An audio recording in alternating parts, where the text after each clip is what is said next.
Olha só, uma mudança que pode redesenhar a semana de trabalho de milhões de brasileiros acaba de dar um passo importantíssimo lá em Brasília. Aquela discussão sobre o fim da jornada 6 por 1, sabe? Ela saiu do campo das ideias e agora de fato virou pauta oficial no Congresso Nacional. Mas o que isso significa na prática para a vida de quem trabalha? Vamos mergulhar nessa história. A grande pergunta que fica é essa, né? A jornada de trabalho no Brasil vai mesmo mudar? O debate em si não é de hoje, mas a novidade é que agora ele ganhou um fôlego político que a gente nunca viu antes. E a resposta para essa pergunta, bom, ela passa por um caminho bem longo, de muita negociação e, claro, de bastante disputa de poder. Então, vamos direto ao ponto, ao fato concreto. O presidente da Câmara em exercício, Hugo Motta, deu o que a gente pode chamar de sinal verde. Ele pegou as propostas de redução da jornada de trabalho e mandou para a Comissão de Constituição e Justiça, a famosa CCJ.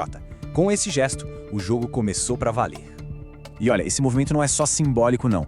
Ao encaminhar os textos para a CCJ, a cúpula da Câmara está, na prática, dizendo que o debate é sério. A proposta deixa de ser só uma bandeira de alguns parlamentares e se transforma num projeto legislativo real, com um caminho formal para percorrer lá dentro do Congresso. Mas, afinal, o que está na mesa? Como essa mudança tomaria forma? É importante entender que não se trata de um projeto de lei qualquer, é algo muito mais profundo. Na verdade, são duas propostas que vão tramitar juntas, e o objetivo delas é mexer na lei máxima do país. E aqui está o ponto-chave de tudo isso. Estamos falando de uma PEC, ou seja, uma proposta de emenda à Constituição. Isso significa alterar a estrutura de um direito que está escrito lá, na nossa Constituição. Justamente por isso, o caminho para aprovar uma PEC é muito, mas muito mais difícil e rigoroso do que o de uma lei comum.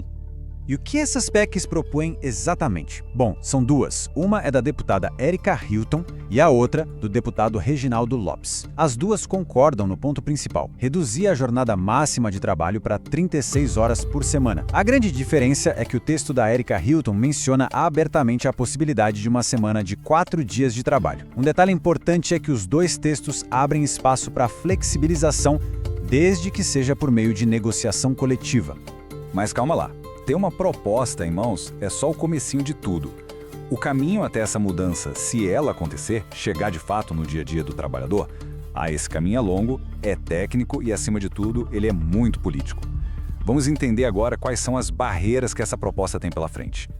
Basicamente, o processo na Câmara tem 3 grandes fases. A primeira é na CCJ, que foi para onde o texto acabou de ir. Lá a análise é técnica. A proposta fere a Constituição ou não? É um filtro. Se passar por aí, vai para uma comissão especial que vai discutir o conteúdo, o mérito da questão. É aqui que o debate pega fogo. E só depois de tudo isso, se for aprovada, a PEC vai para o plenário, que é o verdadeiro teste de fogo. E guardem bem esse número, 308. Essa é a chave do cofre. Para aprovar uma mudança na Constituição, são necessários os votos de 3/5 dos deputados. Isso dá 308 de 513. E não é uma votação só não, são 2. Conseguir isso exige uma articulação política gigantesca, um consenso muito amplo, o que, convenhamos, é bem difícil de alcançar. Aí vem a pergunta de $1 milhão, né? Se o caminho é tão complicado, por que a liderança da Câmara resolveu dar andamento a isso justamente agora? A resposta, como quase tudo em Brasília, está na estratégia política. Existe um cálculo muito bem pensado por trás dessa movimentação toda. A resposta está no timing, no momento.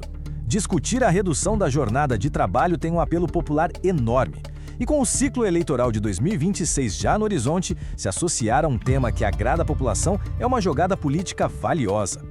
Fora que essa é uma tática conhecida da liderança da Câmara, criar uma agenda positiva, muitas vezes para tirar o foco de outras discussões mais espinhosas.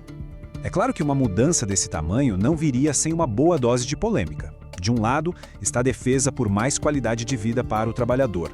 Do outro, um medo muito grande dos impactos negativos na economia. É aquela tensão clássica entre o social e o econômico. E aqui a gente consegue ver um mapa claro dessa batalha. De um lado do campo, apoiando a medida, estão as centrais sindicais e parlamentares da base do governo. O argumento deles é que trabalhar menos melhora a saúde, o bem-estar e a vida do trabalhador.